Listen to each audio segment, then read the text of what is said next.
Istanbul میں افغانستان اور پاکستان کے وفود کے مابین مذاکرات کا دوسرا دور مکمل طور پر ناکام ہو گیا ہے، جس کی بنیادی وجہ افغان طالبان کی جانب سے پاکستان کو مطلوبہ تحریری یقین دہانیاں دینے سے انکار ہے۔ پاکستان نے مطالبہ کیا تھا کہ طالبان حکومت تحریری ضمانت دے کہ آئندہ تحریک طالبان کے دہشت گردوں کو افغان سرزمین پاکستان پر دہشت گرد حملے کرنے کے لیے استعمال نہیں کرنے دی جائے گی۔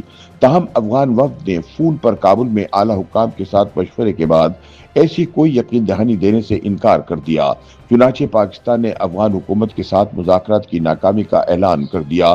یاد رہے کہ خواجہ آصف نے چند روز پہلے یہ واضح کر دیا تھا کہ اگر پاک افغان مذاکرات ناکام ہوئے تو پھر پاکستان کسی بھی دہشت گرد حملے کی صورت میں افغانستان پر کھلا حملہ کرے گا۔ ادھر افغانستان کے سب سے بڑے نشریاتی ادارے طلوع نے یہ خبر دی کہ استنبول مذاکرات کے دوران افغان وفد نے پاکستان پر واضح کیا کہ اگر اب افغانستان پر دوبارہ کوئی فضائی حملہ کیا گیا تو رد عمل میں اسلام آباد کو نشانہ بنایا جائے گا۔ سفارتی ذرائع کا کہنا ہے کہ استنبول مذاکرات کے دوران افغان وفد نے پاکستانی موقف تسلیم کر لیا تھا، لیکن 3 بار عین آخری لمحات میں کابل کی مداخلت نے معاہدے پر دستخط نہیں ہونے دیے۔ چنانچہ ترکیہ میں پاکستان اور افغانستان کے وفود کی سطح پر مذاکرات بغیر کسی حتمی نتیجے کے ختم ہو گئے۔ ذرائع کے مطابق مذاکرات میں افغان فریق نے واضح رکاوٹ اور عدم تعاون پر مبنی رویہ اپنایا۔ پاکستان میں حملوں کے لیے افغان سرزمین کا استعمال روکنے کے لیے عملی اور قابل تصدیق اقدامات پر اتفاق نہیں کیا، جو اسلام آباد کا بنیادی مطالبہ تھا۔ بتایا جاتا ہے کہ افغان وفد کے کچھ ارکان کی طرف سے اشتعال انگیز گفتگو بھی ہوئی اور انہوں نے کئی مواقع پر توہین آمیز اور حقارت آمیز زبان بھی استعمال کی۔ قطری اور ترک ثالث افغان وفد کے اس انداز گفتگو پر حیران ہوئے۔ انہوں نے بالواسطہ اس رویے پر حیرت کا اظہار بھی کیا۔ مذاکرات کے ایجنڈے کے زیادہ تر نکات پر گہرائی میں تبادلہ خیال کیا گیا تھا، لیکن افغان سرزمین سے دراندازی کے بعد پاکستان میں دہشت گرد حملے روکنے کی یقین دہانی دینے سے انکار تعطل کا سبب بنا۔ افغان فریق نے کوئی ٹھوس یقین دہانی دینے کی بجائے ہیلوں بہانوں سے کام لیا۔ ذرائع کے مطابق پاکستان نے طالبان عسکریت پسندوں کی پناہ گاہوں اور سرحد پار سے نقل و حرکت کے بارے میں ناقابل تردید شواہد پیش کیے۔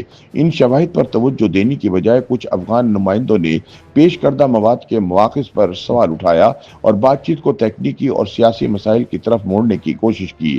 مذاکرات کے دوران افغان وفد کی جانب سے بار بار کابل کے ساتھ رابطہ کیا جاتا رہا۔ اس کے باعث بھی مذاکرات کو شدید نقصان پہنچا اور ٹھوس نتیجے پر پہنچنے میں ناکامی ہوئی۔ جب افغان نمائندوں سے کہا گیا کہ وہ پاکستانی شہریوں اور سیکورٹی فورسز کے خلاف حملے کرنے والے گروہوں کو روکنے اور اکھاڑ پھینکنے کے لیے اقدامات کریں تو افغان وفد نے ایسی یقین دہانی کرانے کی ذمہ داری لینے سے انکار کر دیا اور یہ دلیل دی کہ یہ لوگ افغان حکومت کے مؤثر کنٹرول میں نہیں۔ یہ ایسا موقف تھا جس نے ثالثوں کو بھی حیران کر دیا۔ استنبول میں بات چیت کے دوران پاکستانی مذاکراتی وفد نے واضح کیا کہ اگر پاکستانی طالبان افغان سرزمین سے پاکستان کے اندر حملے جاری رکھتے ہیں تو اسلام آباد اپنے عوام اور خود مختاری کا دفاع کرنے کے لیے ضروری اقدامات کرنے کا حق محفوظ رکھے گا۔ یہ انتباہ سرحد پار سے بار بار حملوں کے لیے ایک سنجیدہ متناسب رد عمل کے طور پر دیا گیا تھا۔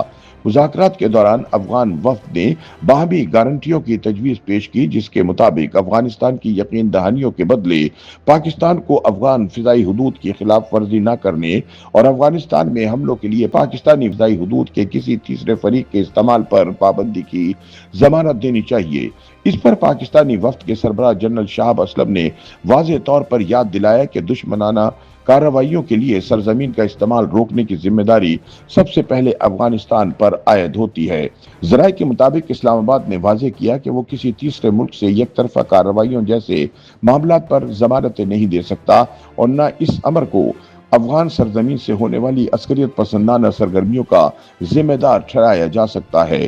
پاکستان کا موقف تھا کہ اگر افغان سرزمین عسکریت پسندوں کی طرف سے استعمال ہوتی رہی تو پاکستان کو نقصان پہنچنے سے پہلے اس خطرے کو ختم کرنے کا حق محفوظ رہے گا۔ جب ثالثوں کی طرف سے افغانوں کو یقین دہانیاں پیش کرنے کی اجازت دینے پر زور دیا گیا تو پاکستانی وفد نے اس بات پر زور دیا کہ جھوٹی تردیدوں کو زمینی حقائق پر ترجیح نہیں دی جائے گی۔ جنرل شہاب نے زور دے کر کہا کہ پاکستان نے سرحد پار عسکریت پسندوں کی سرگرمیوں کے معتبر مصدقہ شواہد پیش کیے ہیں، جن میں نقل و حرکت اڈے اور کمانڈ کی معلومات شامل ہیں۔ اور اسلام آباد کو محض بیان بازی پر مبنی یقین دہانیوں کی بجائے ٹھوس اور قابل عمل اقدامات کیے جانے چاہیے۔ بتایا جاتا ہے کہ مذاکرات کے دوران دونوں فریقوں کی طرف سے 3 بار مسودے کو حتمی شکل دی گئی۔ اس بات کو یقینی بنانے کے لیے افغان فریق اس بار متفقہ مسودے پر قائم رہے۔ تیسری بار معاہدے کا مسودہ تیار ہونے کے بعد جنرل شہاب نے افغان فریق سے پوچھا کہ اسلام میں جو کچھ بھی 3 بار کہا جائے یا 3 بار کیا جائے وہ حتمی تصور ہوتا ہے، تو کیا یہ اب آپ کی طرف سے حتمی ہے؟ اس پر افغان وفد نے ہاں میں جواب دیا۔ تاہم حیران کن طور پر حتمی مسودے پر اتفاق کرنے کے فوراً بعد معاہدے پر دستخط سے پہلے افغان فریق ایک بار پھر مذاکراتی کمرے سے باہر گیا۔